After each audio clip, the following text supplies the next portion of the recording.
సీమోనుదైన యొక్క దోణి ఎక్కి దరి నుండి కొంచెము త్రోయిమని అతనిని అడిగి కూర్చుండి దోణిలో నుండి జనసమూహములకు బోధించుచుండెను. ఆయన బోధించుట చాలించిన తరువాత, నీవు దోణిను లోతునకు నడిపించి చేపలు పట్టుటకు మీ వలలు వేయుడని సీమోనుతో చెప్పగా, సీమోను, ఏలినవాడా, రాత్రి అంతయు మేము ప్రయాసపడితిమి కానీ మాకేమీ దొరకలేదు. అయినను నీ మాట చొప్పున వలలు వేతునని ఆయనతో చెప్పెను. వారు అలాగు చేసి విస్తారమైన చేపలు పట్టిరి. అందుచేత వారి వలలు పిగిలిపోచుండగా వారు వేరొక దోణిలోనున్న తమ పాలివారు వచ్చి తమకు సహాయము చేయవలని వారికి సంజ్ఞలు చేసిరి. వారు వచ్చి 2 దోణెలు మునుగునట్లు నింపిరి.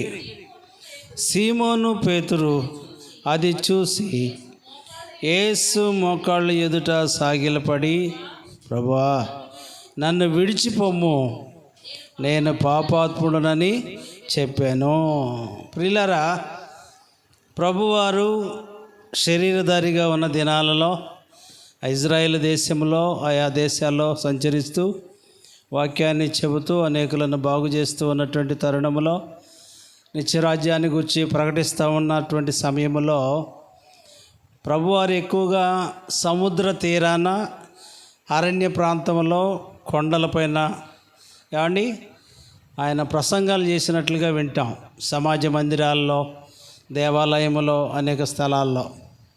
ఇక్కడ ప్రభువారు సముద్ర తీరానికి వచ్చారు. గెన్నెజ్ సరస్సు, దాని గలిలయ సముద్రం అని కూడా అంటారు. ఈ సరస్సు తీరాన వస్తే ఎక్కడికి ప్రజలు కూడా వచ్చారు. చేపలు పట్టుకునేవాళ్ళు రాత్రంతా చేపలు పట్టారు. వారికి ఏమీ దొరకలేదు. వారు ఆ దోణిలోనే ఉండి వలలు బాగు చేసుకుంటూ ఉంటే ప్రభు సీమోను పేతురు అనబడినటువంటి ఒక వ్యక్తి యొక్క దోణెను, అంటే ఆ చిన్న పడవను, చేపలు పట్టేవి చిన్న చిన్నవి, వాటిని దోణెలు అంటారు. వాటిలో ఒకటి తీసుకొని నాకు ఇవ్వమంటే ఇచ్చాడు. అతను ఆ దోణిని కొంచెం లోతునకు నడిపించు అని చెప్పి ప్రభు అక్కడ గొప్ప ప్రసంగం చేశారు. ప్రసంగం అయిపోయింది. చాలామంది వచ్చారు. ప్రసంగం అయిపోయిన తర్వాత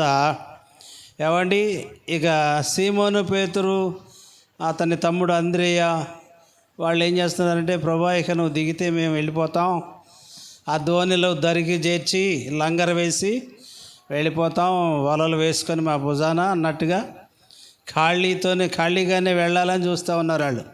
ఎందుకంటే రాత్రంతా పట్టినా కానీ వారికి ఏం దొరకలేదు. రాత్రంతా వలలు వేసిన ఒక్క చేప దొరకలేదు. కాబట్టి వెళ్ళిపోదామనే ఆలోచనలో ఉంటే ప్రభు ఏమన్నారయ్య అంటే, దోణిలో నుండి బోధించడం అయిపోయిన తర్వాత నీవు దోణెను లోతునకు నడిపించి చేపలు పట్టుటకు వల వేయమని సీమోనుతో చెప్పాడు.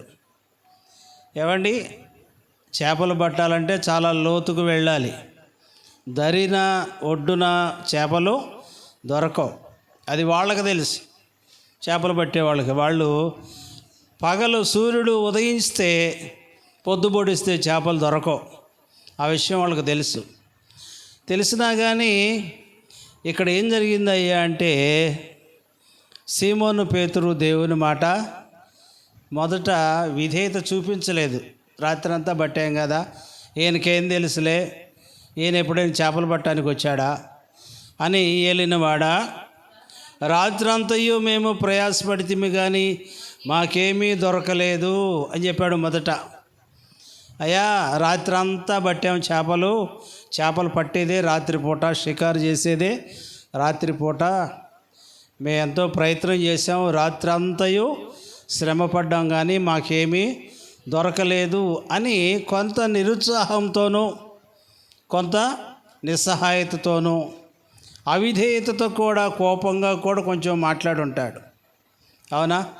మనం కూడా ఏం చేస్తాం?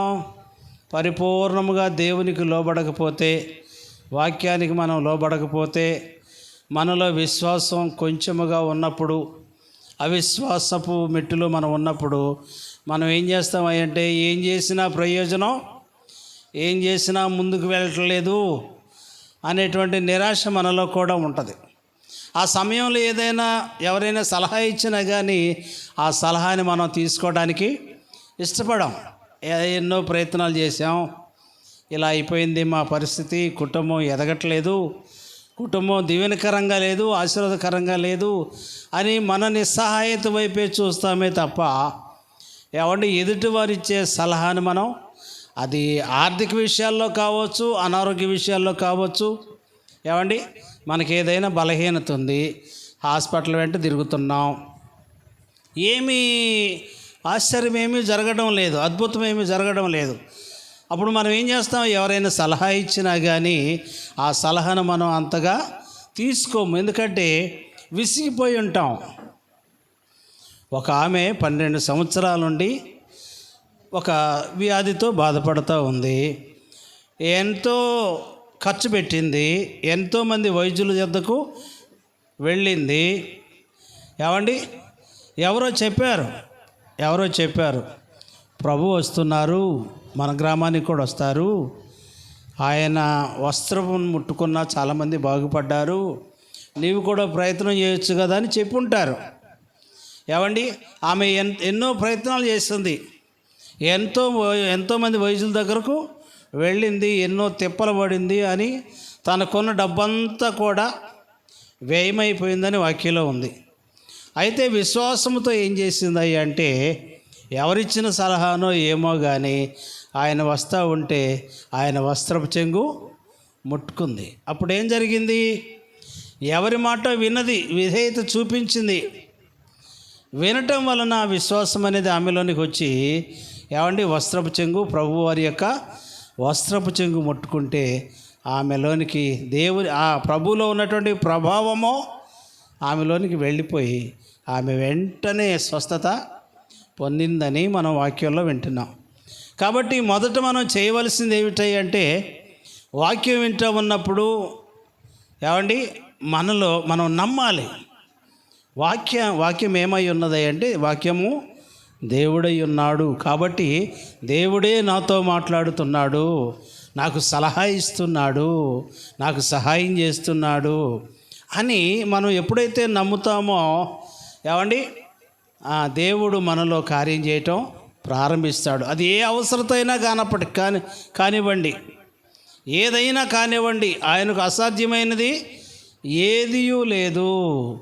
దేవుని నోట ఏ మాట వస్తే, జీవగ్రంథము, ఈ గ్రంథము ఈ పరిశుద్ధ గ్రంథము జీవగ్రంథము, ఈ గ్రంథంలోని మాట ఏది వెలువడుతూ ఉన్నప్పటికీ దానిని మనం తీసుకుంటే దేవుడు కార్యాలు చేస్తారు. అలాగూ ఆమె వస్త్రపు చెంగు ముట్టుకుంటే ప్రభుది ఆమెకు కార్యము జరిగింది.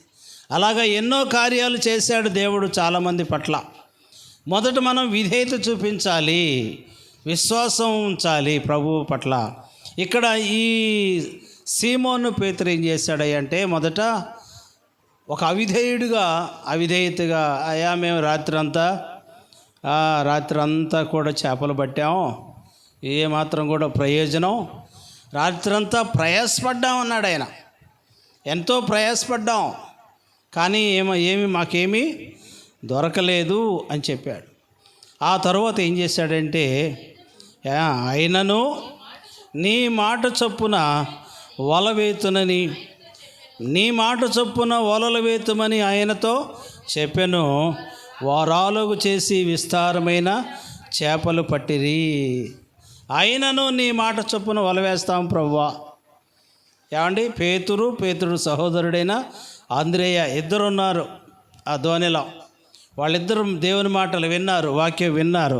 వినిన వెంటనే వీరిలోనికి ఒక విశ్వాసం అనేది వచ్చింది. మనం కూడా వాక్యం వింటే ఆ వాక్యాన్ని మన హృదయంలోనికి తీసుకొని విశ్వసిస్తే తప్పకుండా దేవుడు కార్యాలు చేస్తాడు. ఆయన నిన్న నేడు రేపు ఏకరీతిగా ఉన్న దేవుడు. ఏమండి, ఆయనను నమ్మిన వారిని ఆయన విడిచిపెట్టే దేవుడు కాదు. నిన్ను విడువను ఎడబాయను, నిబ్బరము కలిగి ధైర్యముగా ఉండుము అని దేవుడు చెప్తా ఉన్నారు. కాబట్టి దేవుని మాట వినాలి. మీరు చూడండి, యోహాను సువార్తలో ఏమండి 3వ అధ్యాయం 36వ వచనములో ఏమనున్నది అంటే, 3వ అధ్యాయము యోహాను సువార్త 3వ అధ్యాయము 36వ వచనములో, కుమారుని యందు విశ్వాసం ఉంచువాడే నిత్య జీవము కలవాడు, కుమారునికి విధేయుడు కానివాడు జీవము చూడడు గాని దేవుని ఉగ్రత వాని మీద నిలిచియుండును. కుమారుని యందు విశ్వాసం ఉంచాలి. ఎవరు కుమారుడు? క్రీస్తు ప్రభువే, తండ్రి యొక్క జనతైక కుమారుడు, ఏకైక కుమారుడు. ఆయన యందు మనం విశ్వాసం ఉంచాలి. అంటే ఆయన మాట యందు మనం నమ్మకం ఉంచాలి. ఏమండి, ఆయన మాట యందు మనం నమ్మకం ఉంచితే మనకు ఆయన నిత్య జీవాన్ని ఇస్తాడు. ఈ లోక జీవితమే కాదు, పరసంబంధమైనటువంటి జీవితము. ఏమండి, నిత్య నరకానికి వెళ్లకుండా మనను నిత్య జీవానికి తీసుకొని వెళ్ళేటువంటి దేవుడు మనము దేవుడు. అయితే మనం చేయవలసింది ఏమిటంటే ఆయనకు విధేయులంగా ఉండాలి. ఆయన మాటకు విధేయత చూపించాలి. ఏమండి, భర్త మాటకు భార్య ఏం చేయాలి? విధేయత చూపించాలి. చిన్నపిల్లలైన వారు పెద్దవారికి ఏం చూపించాలి? విధేయత చూపించాలి. పిల్లలు తల్లిదండ్రులకు విధేయత చూపించినట్లుగా, ఒక భార్య భర్తకు విధేయురాలుగా ఉన్నట్లుగా, పెద్దలకు పిల్లలు ఏమండి విధేయులుగా ఉన్నట్లుగా, మన దేవునికి మనం విధేయులముగా ఉంటే, ఏమండి మన దేవుని మాటకు మనం విలువిస్తే, మన రక్షకునికి మన విమోచకునికి మనం విలువిస్తే, ఆయన మాటకు విలువిస్తే, ఏమండి ఎన్ని కార్యాలు దేవుడు మన జీవితంలో చేస్తారు. అందుకనే కీర్తనలో ఒక మాట ఉంది, కుమారుని ముద్దు పెట్టుకొనిడి లేని ఎడల ఆయన కోపించును అని చెప్పి వాక్యంలో ఉంది. కుమారుని మనం ముద్దు పెట్టుకోవడం అంటే ఏమండి క్రీస్తు ప్రభువును మనం ఎంత ప్రేమించాలి, ఎలాగ లోబడాలి. ముద్దు పెట్టుకునేటువంటి అంత ప్రేమ మనం దేవుని పట్ల చూపితే, క్రీస్తు ప్రభు వారి పట్ల చూపితే, ఏమండి దేవుని ఉగ్రతకు మనం పాత్రులము కాము. అక్కడ వాక్యంలో ఉంది, ఆయన కోపించును, అప్పుడు మీరు త్రోవ తప్పి నశించిపోతారని చెప్పి కీర్తన గ్రంథం 2వ అధ్యాయంలో వ్రాసింది. కనుక ప్రియులారా, కుమారుని యందు విశ్వాసం ఉంచువాడే నిత్య జీవము కలవాడు, కుమారునికి విధేయుడు కానివాడు జీవము చూడడు కానీ దేవుని ఉగ్రత వాని మీద నిలిచి ఉంటుంది. ఈనాడు మనం విధేయత చూపించకపోబట్టే చాలా కుటుంబాల్లో ఏమండి ఈనాడు నెమ్మది లేదు, సమాధానం లేదు. చాలామందిలో నెమ్మది లేదు, సమాధానం లేదు. కారణం ఏంటంటే దేవునికి మన విధేయత, వాక్యానికి విధేయత చూపించట్లేదు. వాక్యం చెప్పేది ఒకటి, మనం చేసేది మరొకటి. వాక్యం ఇలాగా జీవించమని చెబితే వాక్యానికి వ్యతిరేకంగా మనం జీవిస్తూ ఉన్నాం. యథార్థంగా ఉండండి, నీతిగా ఉండండి, నమ్మకంగా ఉండండి, భయము కలిగి భక్తి చేయండి అని మనం సలహా ఇస్తా. దేవుని వాక్యం మనకు సలహా ఇస్తూ ఉంటే మనం ఇవన్నీ విడిచిపెట్టి మన ఇష్టానుసారంగా మన సొంత ఆలోచనల చొప్పున వెళుతూ ఉన్నాం. కాబట్టి మనము జయాన్ని చూడలేకపోతూ ఉన్నాము. కనుక ప్రియులారా, చూడండి వాక్యములో కూడా ఏమనున్నది అంటే, అపోస్తుల కార్యములు 5వ అధ్యాయము 32వ వచనములో మరొక మాట చూద్దాము. దేవుడు చూడండి 5:32లో, మేమును దేవుడు తనకు విధేయులైన వారికి అనుగ్రహించిన పరిశుద్ధాత్మయు ఈ సంగతులకు సాక్షులమై ఉన్నాము. దేవుడు తనకు విధేయులైన వారికి అనుగ్రహించిన పరిశుద్ధాత్మ. దేవునికి ఎవరైతే విధేయులుగా ఉంటారో వారికి దేవుడు పరిశుద్ధాత్మను అనుగ్రహిస్తాడట. అప్పుడు పరిశుద్ధాత్మ మనతో ఉంటే మనం ఎలా ఉంటామో, ఏమండి మీరు యేసుక్రీస్తు నామమున మారు మనసు పొందండి, బాప్తిసం తీసుకోండి, అప్పుడు పరిశుద్ధాత్మ అనే వరాన్ని మీరు పొందుతారు. అప్పుడు ఆ పరిశుద్ధాత్ముడు మిమ్మల్ని సర్వసత్యములోనికి నడిపిస్తారు అని వాక్యం సెలవిస్తూ ఉంది. కాబట్టి విధేయత అనేటువంటిది మనం నేర్చుకోవాలి. ఈ పరిశుద్ధ గ్రంథములో చాలామంది ప్రారంభము నుండి కూడా విధేయులుగా ఉన్నటువంటి వారు ఉన్నారు. మీరు అబ్రహామును చూడండి, ఇస్సాకును, యాకోబును చూడండి, ఏమండి మోషేను చూడండి. అబ్రహాము ఎలాగా విధేయుడయ్యాడు? అబ్రహామును దేవుడు నమ్మాడు, అబ్రహాము దేవుడు పిలిచాడు. ఎవడు ఆ పిలుపుకు అబ్రహాము లోబడ్డాడు. నీవు నీ తండ్రి ఇంటిని విడిచిపెట్టు, నీ దేశాన్ని, నీ బంధువుల్ని, నీ తండ్రి ఇంటిని విడిచిపెట్టి నేను చూపించే దేశానికి నీవు వెళ్ళు అంటే మారు మాట మాట్లాడకుండా కొన్ని వందల కిలోమీటర్లు, వందల మైళ్ళు ప్రయాణం. ఏమండి ఆ దేశం ఎక్కడో, వెళ్ళమన్న దేశం ఎక్కడో అతనికి తెలియకుండానే ప్రయాణాన్ని కొనసాగించాడు. ఎంత విధేయుడిగా ఉన్నాడయ్య అంటే, ఏమండి బిడ్డల్ని ఇస్తానన్న దేవుడు ఏమండి వెంటనే ఇవ్వలేదు. సంవత్సరానికో, 2 సంవత్సరాలకు, 3 సంవత్సరాలకు ఇవ్వలేదు, కానీ 25 సంవత్సరాల వరకు కూడా బిడ్డలను ఇవ్వలేదు. అంతగా దేవుని పట్ల ఎంత విధేయత చూపించాడయ్య అంటే విసుగు చెందలేదు.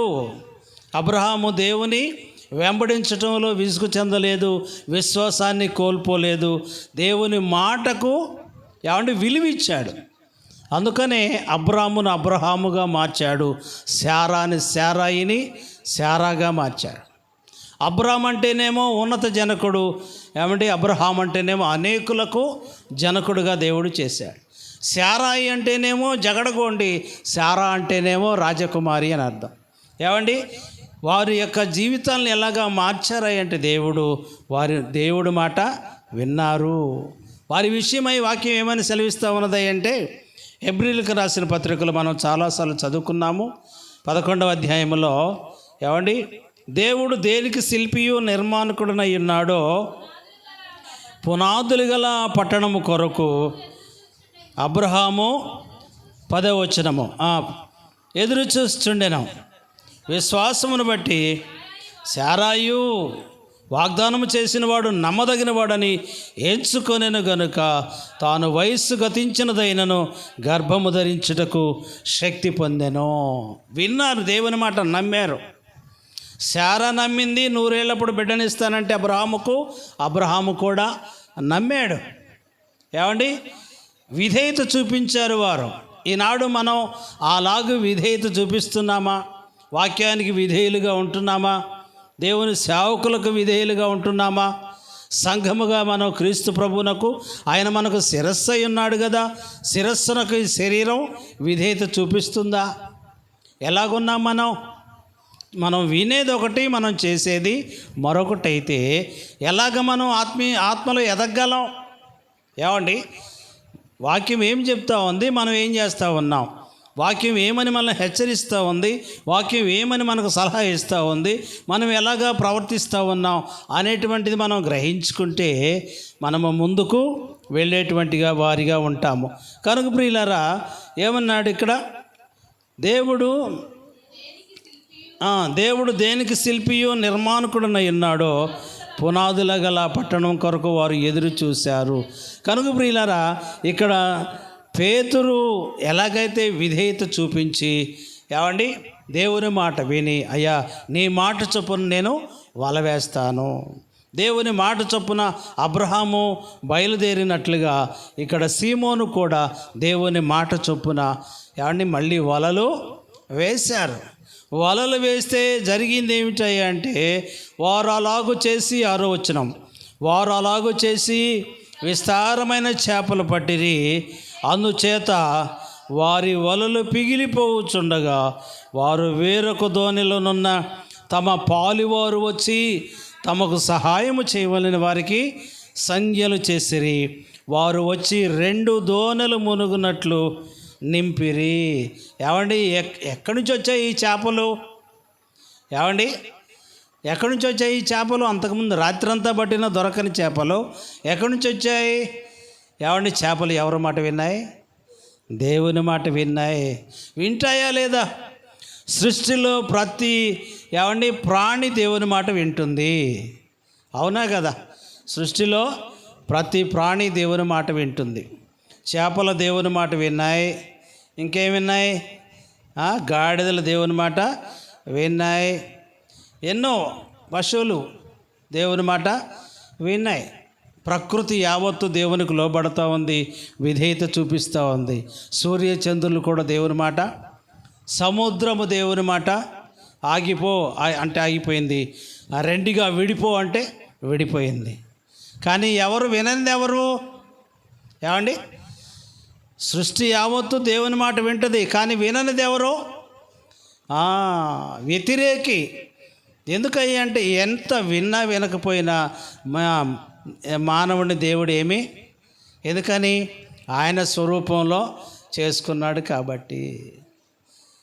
ఎంత ఓర్చుకుంటున్నాడయ్యా అంటే, మనం ఎంత వ్యతిరేకత చూపించినా దేవుడు మనల్ని ఎంత ఓర్చుకుంటున్నాడయ్యా అంటే, ఏమండి ఆయన ప్రేమ ఎలాంటిదట? శాశ్వతమైన ప్రేమతో నేను నిన్ను ప్రేమించుచున్నాను గనుక విడువక నీ ఎడల కృప చూపుచున్నాను. నువ్వు విధేయత చూపించకపోయినా, చెయ్యొద్దు అన్న పని చేసినా కానీ దేవుడు మనల్ని ప్రేమిస్తాడు. చేయమన్న పని చేయకపోయినా దేవుడు మనల్ని ప్రేమిస్తాడు. ఆయనకు వ్యతిరేకంగా వెళుతూ ఉంటే ఏమండి చూస్తూ దుఃఖపడుతూ ఉంటాడు దేవుడు. అయ్యో నా బిడ్డలు వద్దన్న స్థలానికి వెళుతున్నారే, చేయొద్దన్న పని చేస్తున్నారే, చేయమని పని చేయట్లేదే, నా మాట వినడం లేదే అని దేవుడు ఎన్ని మార్లు దుఃఖపడి ఉంటాడు. నీ విషయమై నా విషయమై. విధేయులముగా ఉంటే ఎంత గొప్ప భాగ్యము ప్రియులరా. చూడండి, రోమీలకు రాసిన పత్రికలో 1వ అధ్యాయము ఏమండి 17వ వచనం చూడండి. రోమా పత్రిక అపోస్తలుడైన పౌలు రోమీలకు రాసిన పత్రికలో 1వ అధ్యాయము 17వ వచనములు ఏమనున్నది అంటే 17వ వచనం, నీతిమంతుడు విశ్వాస మూలముగా జీవించునని వ్రాయబడిన ప్రకారము విశ్వాస మూలముగా అంతకంతకు విశ్వాసము కలుగునట్లు దేవుని నీతి దాని యందు బయలుపరచబడుచున్నది. అర్థమైందండి? మనము వినుట వలన విశ్వాసంలోనికి వస్తుంది. కాబట్టి విశ్వాసంతో మనం ఏం చేయాలి? ప్రభువుని, దేవుని వెంబడించాలి. నీతిమంతుడి విశ్వాస మూలముగా జీవించును వాక్యంలో ఉంది. అర్థమైందండి? నీతిమంతుడి విశ్వాసం మూలముగా బ్రతుకును అని చెప్పి పాత నిబంధనలో రాస్తుంది. దానిని ఇక్కడ పౌలు గారు మనకేం చెప్తున్నారు అంటే, నీతిమంతుడి విశ్వాసం మూలముగా జీవించునని వ్రాయబడిన ప్రకారము విశ్వాసం మూలముగా అంతకంతకు విశ్వాసము కలిగినట్లు దేవుని నీతి దాని యందు. కాబట్టి వినాలి, విధేయత చూపించాలి, అప్పుడు మనలోనికి విశ్వాసం అనేది వస్తుంది.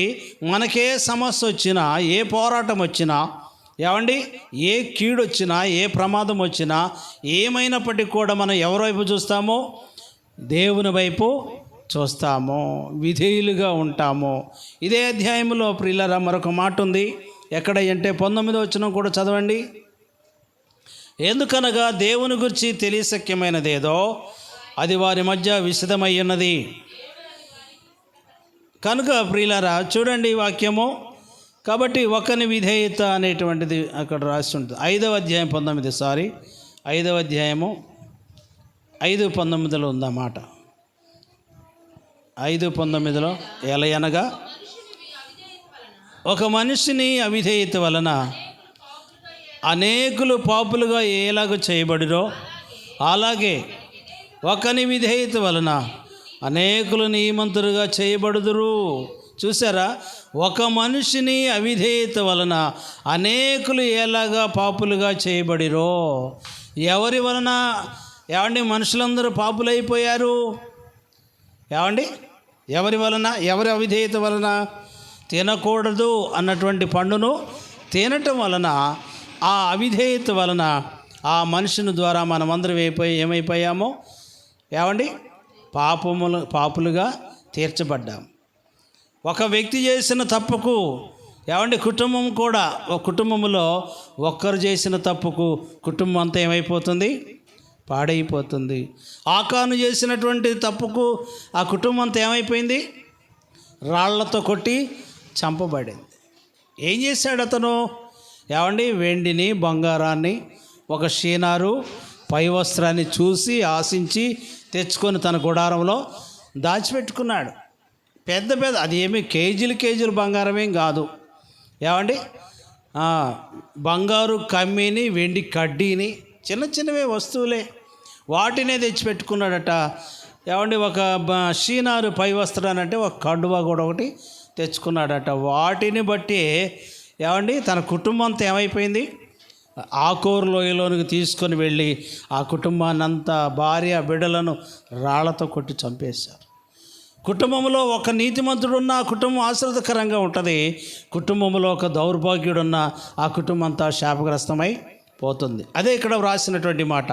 ఒక మనిషిని అవిధేయత వలన అనేకులు పాపులుగా ఎలాగూ చేయబడిరో, అలాగే ఒకని విధేయత వలన అనేకులు నీతిమంతులుగా చేయబడుదురు. ఒకని విధేయత అంటే క్రీస్తు ప్రభు వారి యొక్క విధేయత వలన మనమందరము నీతిమంతులముగా చేయబడ్డామని వాక్యం సెలవిస్తూ ఉంది. దానిని ఎక్కడ రాశారంటే చూడండి, ఫిలిప్పీలకు రాసిన పత్రిక 2వ అధ్యాయము 8వ వచనములో ప్రభు విషయమై ఆయన ఎలాగూ విధేయత చూపించారో.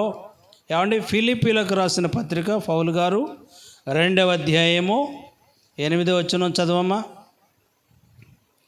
2వ అధ్యాయం 8వ వచనములో ఆయన ఆకారమందు మనుషుడిగా కనబడి మరణము పొందినంతగా, అనగా శిలువ మరణము పొందినంతగా విధేయత చూపిన వాడై తన్ను తాను తగ్గించుకొనెను. ఏమండి, 5వ వచనంలో ఒక మాట ఉంది, క్రీస్తు యేసునకు కలిగిన ఈ మనస్సు మీరును కలిగి ఉండుడి. ఆయన దేవుని స్వరూపము గలవాడై ఉండి దేవునితో సమానముగా ఉండుట విడిచిపెట్టకూడని భాగ్యమని ఎంచుకొనలేదు, కానీ మనిషిని పోలికగా పుట్టి దాసుని స్వరూపమును ధరించుకొని తన్ను తాను రిక్తునిగా చేసుకొనెను. మరియు ఆయన ఆకారమందు మనుషుడిగా కనబడి మరణము పొందినంతగా, అనగా శిలువ మరణము పొందినంతగా విధేయత చూపిన వాడై తను తాను తగ్గించుకొనెను. ఏమండి, ఎలాగా విధేయత నేర్చుకున్నాడు క్రీస్తు ప్రభువు. అట్టి విధేయత మనం కూడా ఏం చేయాలి, నేర్చుకోవాలి, విధేయులుగా ఉండాలి. విధేయత ఉందా? ఏమండి, భార్య భర్తకు విధేయురాలుగా ఉండాలి, బిడ్డలు తల్లిదండ్రులకు విధేయులుగా ఉండాలి. అప్పుడు దేవుని ఎదుట మనం ఎలా ఉంటాం, విధేయులుగా ఉంటాం. ఒక కుమారుడుగా తండ్రికి ప్రభువే విధేయుడిగా ఉన్నప్పుడు మనం ఎందుకు ఉండకూడదు? ఏమండి, మనం ఎందుకు ఉండకూడదు? అలాగ విధేయులుగా లేకపోవటం వల్లనే ఈనాడు చాలామంది బిడ్డలు ఏమండి పాడైపోవటానికి కారణమవుతుంది. వారు ఎప్పుడైతే విధేయులై ఉంటారో, మన పూర్వీకులు చాలామంది ఏమండి తల్లిదండ్రులు అంటే భయపడేవారు. మన పూర్వీకులు చాలామంది, మీరు పెద్దలను చూడండి, మన నాయనమ్మలు వారి అమ్మలు వాళ్ళని చూడండి, భర్త అంటే గడగడలాడేవారు. ఈనాడు ఏమైపోయింది? ఏ కాలం ఇది? ఏ కాలం ఇది? ఏమండి, పోయే కాలం. దుర్దినములు ఇవి, దుర్దినములు. ఏమండి, కాబట్టి ఎవరి మాట ఎవరికి ఇష్టం లేదు, మాటను గౌరవించేవారు లేరు.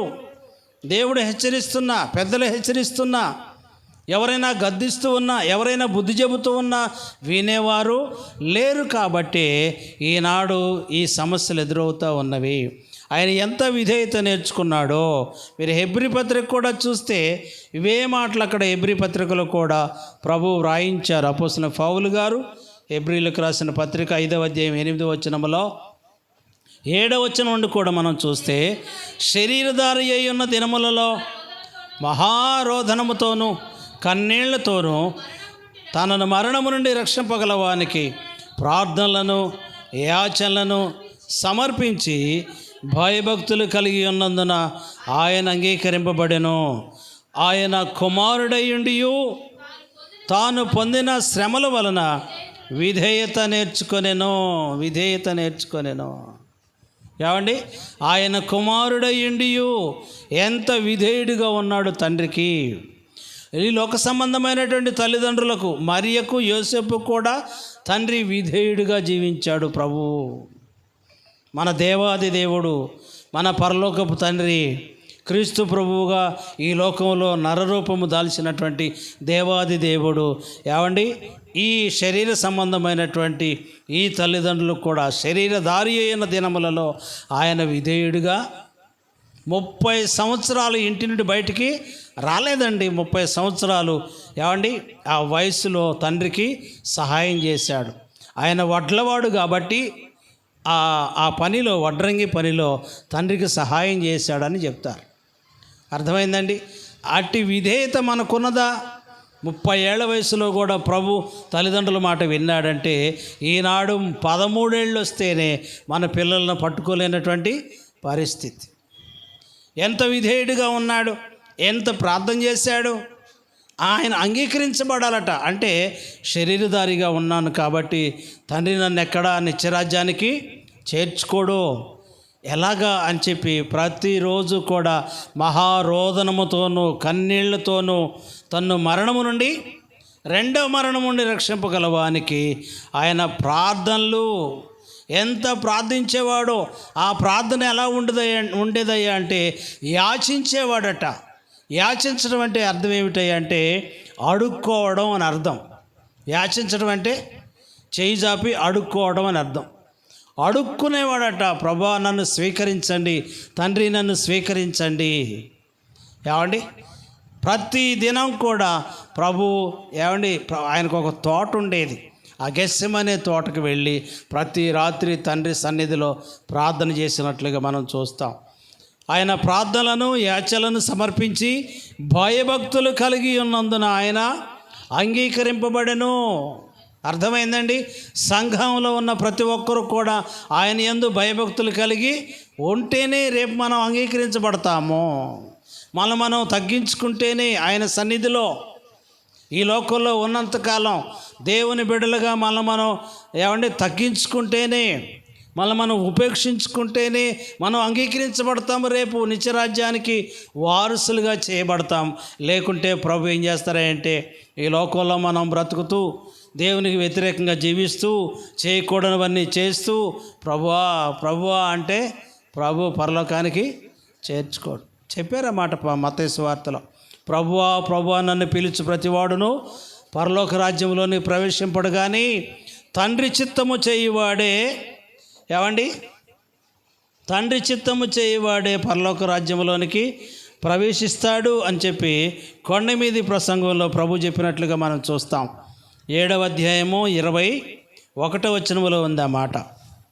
మత్తయి సువార్త 7వ అధ్యాయము 21వ వచనములో, ప్రభువా అని నన్ను పిలుచు ప్రతివాడును పరలోక రాజ్యంలో ప్రవేశింపడు కానీ పరలోకమందున్న నా తండ్రి చిత్తము ప్రకారము చేయవాడే ఏవండి ప్రవేశిస్తాడు.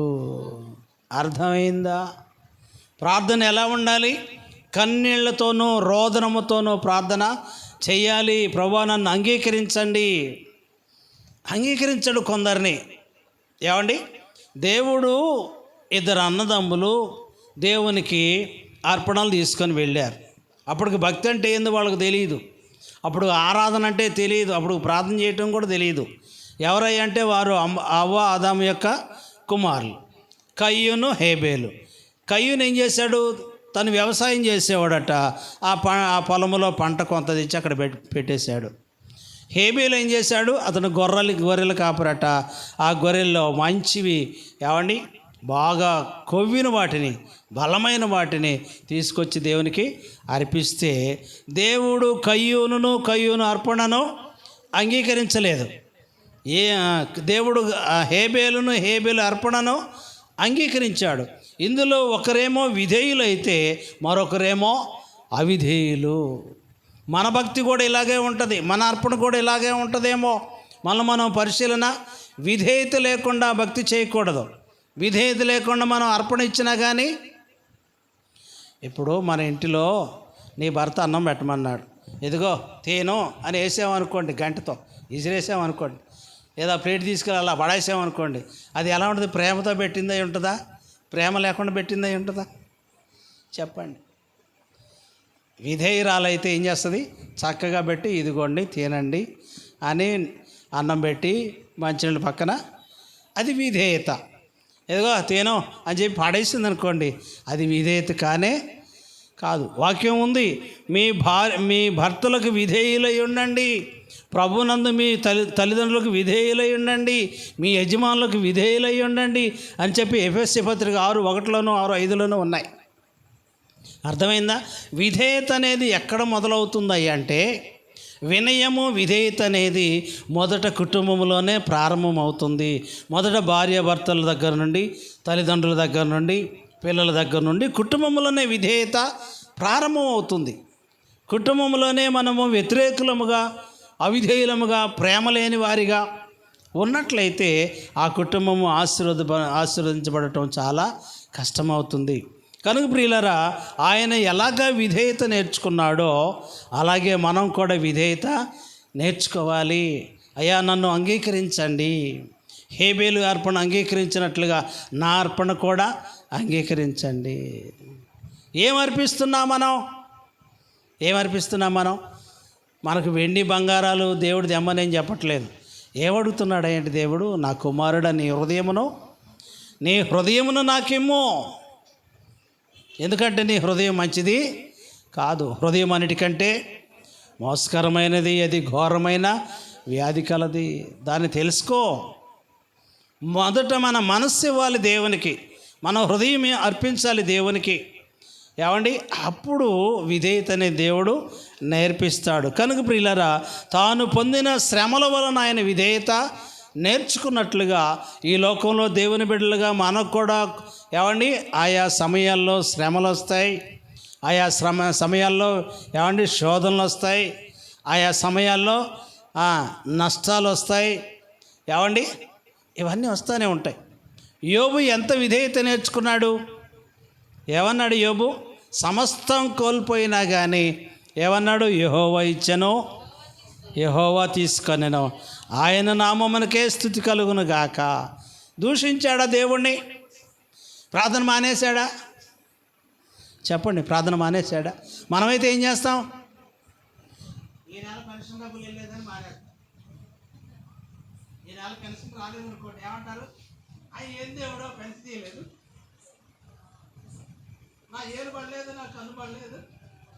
చెప్పండి, అవునా?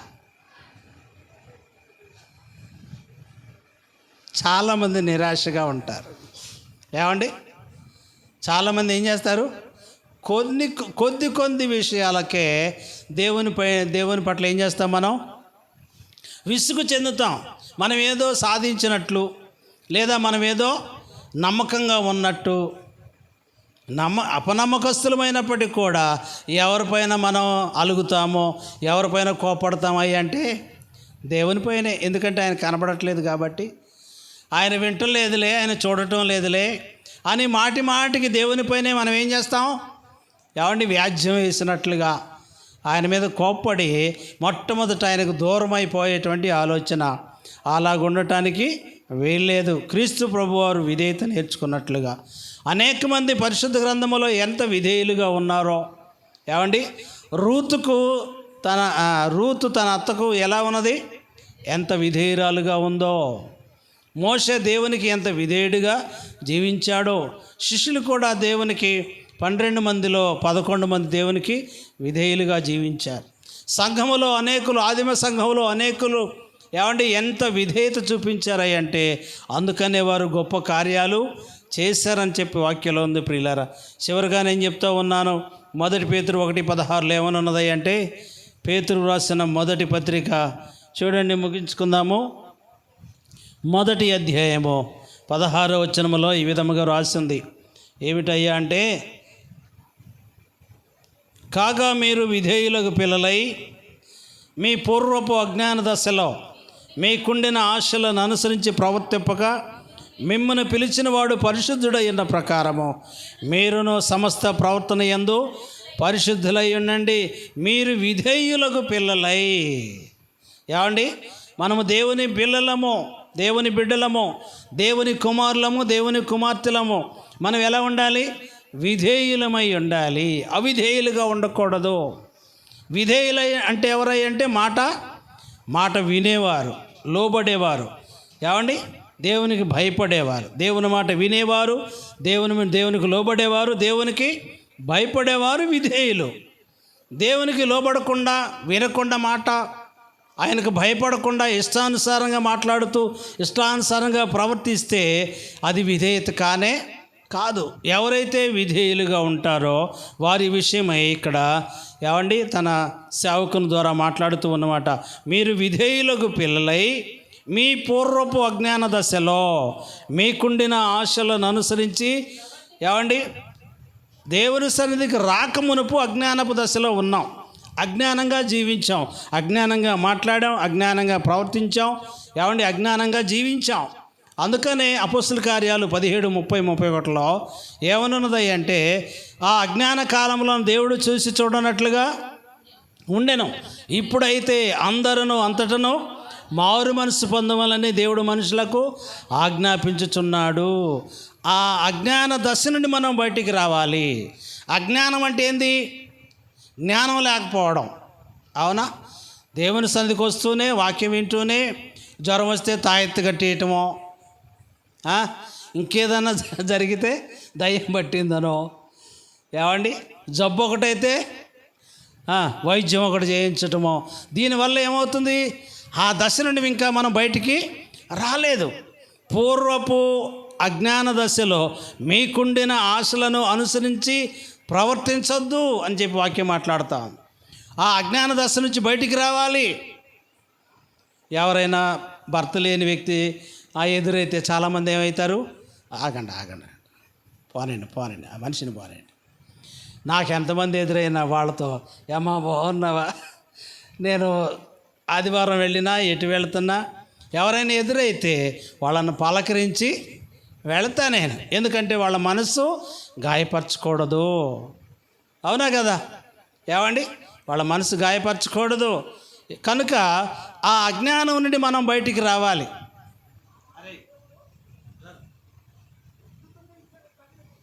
ఆ అజ్ఞానం నుండి మనం బయటికి రావాలి. చాలామందిలో ఈ జ్ఞానం లేదు.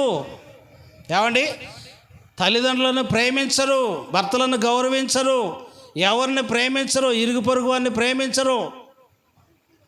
ఎప్పటి స్థితి, ప్రార్థనకు వెళ్ళకముందు ఎలాంటి పరిస్థితో ఇప్పుడు కూడా అలాంటి పరిస్థితే. ఆ అజ్ఞాన దశ నుంచి మనం బయటికి రావాలి. ఏమండి అంటా ఉన్నారు కదా ప్రభు, కాగా మీరు విధేయులకు పిల్లలై మీ పూర్వపు అజ్ఞాన దశలో మీకుండిన ఆశలను అనుసరించి ప్రవర్తింపగా మిమ్మును పిలిచిన వాడు పరిశుద్ధుడైన ప్రకారము మీరును సమస్త ప్రవర్తన యందు పరిశుద్ధులై ఉండండి. సమస్త ప్రవర్తన యందు ఏమండి మీరేం చేయాలనుకుంటున్నారో ఆ విషయంలో మీరు నమ్మకంగా ఉండండి, యథార్థంగా చేయండి.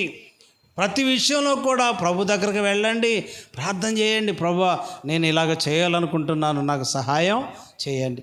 ఇలా వెళ్ళాలనుకుంటున్నాను, నాకు తోడుగా ఉండండి. ప్రభు చెప్తున్నాడు కదా, ఏమండి యెహోవా యందు భయభక్తులు గలవారి చుట్టూ ఆయన దూత కావలి ఉండి వారిని రక్షిస్తారు. ఏమండి యెహోషువతో ప్రభు ఏం చెప్పాడంటే, నేను మోషేకు తోడై ఉన్నట్లు నీకు కూడా తోడై ఉంటాను. శిష్యులతో కూడా ప్రభు ఏం చెప్పాడు? ఇదిగో సదాకాలము నేను మీకు తోడై ఉంటాను. మనకు తోడుగా లేడా? అయ్యా మీరు నాతో ఉన్నారు ప్రభువా. మరి ఎందుకు పాటలు పాడతారు? నా తోడుగా ఉన్నవాడవే, నా చెయ్యి పట్టి నడుపువాడవే. పాటేనా? నమ్మకం ఉందా? కొంతమంది పాట పాడతారు కానీ నమ్మకం ఉన్నాడు ఆయన మనతో. ఏమండి దానియేలు గారు అయినటువంటి భక్తుడుకు ఆ ప్రభు ఎప్పుడు తన కుడి ప్రక్కన ఉండేవాడట. ఆ కుడి ప్రక్కన ఎవరిని నడవనిచ్చేవారు కదా దానియేలు గారు. నా ప్రక్కన ప్రభు ఉన్నాడు, మీరు ఈ పక్కకి రండి అనేవాడట. అంత గ్రహింపు కలిగి ఉన్నారు పూర్వపు భక్తులు. ఈనాడు మనకు ఆ గ్రహింపు ఉందా? నేను ఒంటరిని కాదు ప్రభా, నేను ఎటు వెళుతున్నా మీరు నాతో ఉన్నారు. అయ్యా మీరు నాతో రండి. నేను కాదు ప్రభా, నేను ఒక్కడిని కాదు, నేను ఒంటరిని కాదు, మీరున్నారు నాతో అనే ధైర్యం మనకుంటే దేవుడు కార్యాలు చేస్తాడు. 23వ వచనం కూడా చూడండి, అక్కడే క్రింద వచనాల్లో మీరు క్షయబీజము నుండి కాక 20 నుండి చదువుతున్నాను, కలిసి ఉన్నాయి. శాశ్వతమగు జీవము గల దేవుని వాక్య మూలముగా అక్షయ బీజము నుండి పుట్టించబడిన వారు కనుక నిష్కపటమైన సహోదర ప్రేమ కలుగునట్లు మీరు సత్యమునకు విధేయులగుట చేత మీ మనస్సులను పవిత్రపరచుకొనిన వారై ఉండి ఒకరినొకడు హృదయపూర్వకముగాను మిక్కుటముగాను ప్రేమించండి. మీరు సత్యమునకు విధేయులవ్వాలి. అర్థమైందా? సత్యానికి మనం విధేయులం కావాలి. అసత్యానికి మనం విధేయులం కావడానికి వీల్లేదు. సత్యానికి మనం విధేయులుగా ఉంటే సత్యం మనల్ని ఏం చేస్తుంది? స్వతంత్రులుగా చేస్తుంది, బానిసలుగా చెయ్యదు. అర్థమైందా? మనం సత్యానికి విధేయులం కావాలి అంటే సత్యానికి లోబడాలి, కానీ అసత్యానికి లోబడకూడదు. దేవుని బిడ్డలు, వాక్యం వినేవారు, మందిరానికి వచ్చేవారు, ప్రార్థన చేసేవారు, నీతిమంతులు, పరిశుద్ధులు, యథార్థవంతులు, ఈ విషయం లోకం తెలుసుకోవాలి.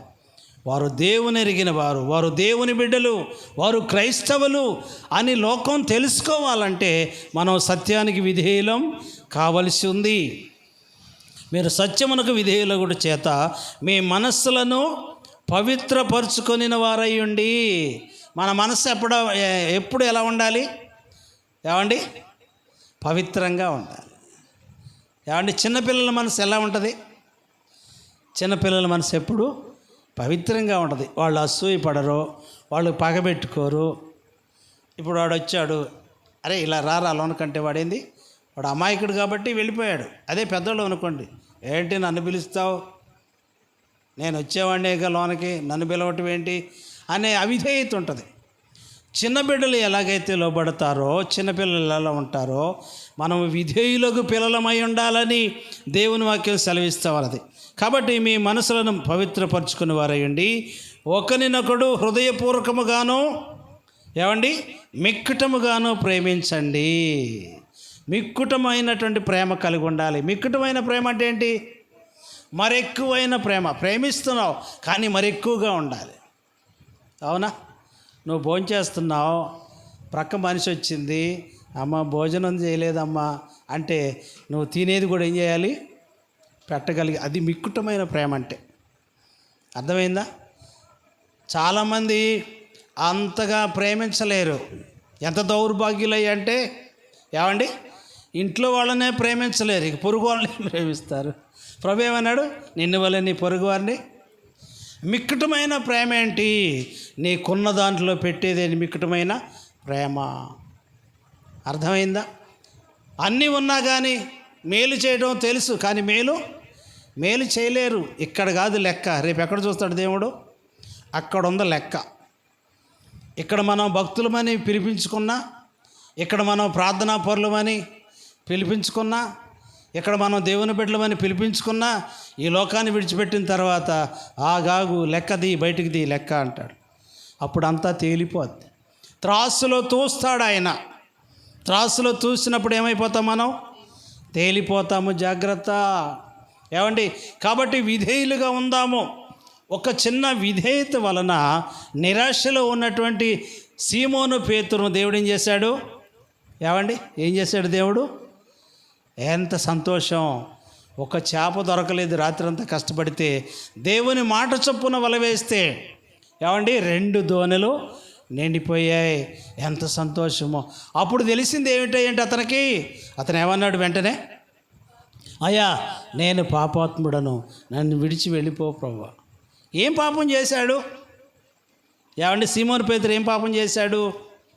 మొదట అవిధేయతగా మాట్లాడాడట. అదే అతను చేసిన తప్పు. ఏమిటంటే, ఏలినవాడా, రాత్రంతా చేపలు పట్టాం, నీకేం తెలుసు, ఇప్పుడు పట్టమంటావు, పొద్దు పొడుస్తుంది, ఇప్పుడు చేపలు ఎందుకు దొరుకుతాయి, అయినా ఇంత ఒడ్డున ఎందుకు దొరుకుతాయి, ఎక్కడో కిలోమీటర్ల లోతుకి వెళ్ళి రాత్రిపూట మేము చేపలు పడతాం అనే ఆలోచన వచ్చింది. అదే తాను చేసిన అవిధేయత. తనలో ఉన్న అవిధేయతని ఎప్పుడైతే ఒప్పుకొని, అయినా ప్రభా నీ మాట చొప్పున వల వేస్తానన్నాడు. వల వేశాడు. 2 దోణెల నుండి చేపలు వచ్చాయి. తీసుకెళ్ళాడా ఇంటికి? 2 దోణెల చేపలు అమ్ముకున్నారా ఇంటికి తీసుకెళ్ళి? ఏం చేశారు మరి అవి? అంత కష్టపడ్డారు కదా, దేవుని మాట విన్నారు కదా, చేపలు పడ్డాయి కదా, ఏం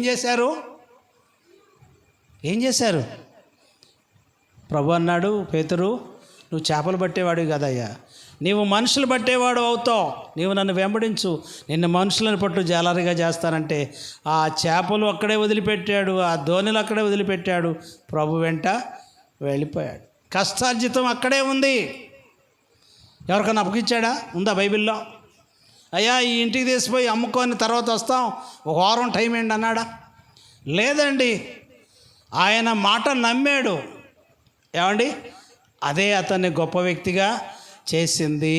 కనుక ప్రియులారా, దేవుడు మనల్ని ప్రేమించి ఈ లోకంలో ఏమండి ఈ జీవిత కాలంలో ఉన్నంతకాలం మన పట్ల ఆయన కృప చూపుచూ ఆ శిష్యుని ఎలాగైతే వారికి 12 సింహాసనాలు పరలోకంలో ఏర్పాటు చేసినట్లుగా నిన్ను నన్ను కూడా జయించినట్లయితే ఆయన సింహాసనం మీద కూర్చుండబెట్టుకుంటాడు. ప్రార్థన చేసుకుందాము. అవును ప్రభువా, నాకు సహాయం చేయండి అయ్యా. నాలో ఉన్న అవిధేయతను తీసివేయండి, నాలో ఉన్న ఈ బలహీనతలను తీసివేయండి, నాతో మాట్లాడండి ప్రభువా. అయ్యా అయ్యా అయ్యా అయ్యా విశ్వాసమునకు విధేయులుగా ఉండునట్లుగా సహాయం చేయండి అయ్యా అని మొరపెట్టుకుందాం. ప్రియులారా, ప్రార్థన చేసుకుందాము. ఒక్కొక్కరు ప్రార్థన చేయండి, వాక్యాన్ని బట్టి ప్రార్థన చేయండి.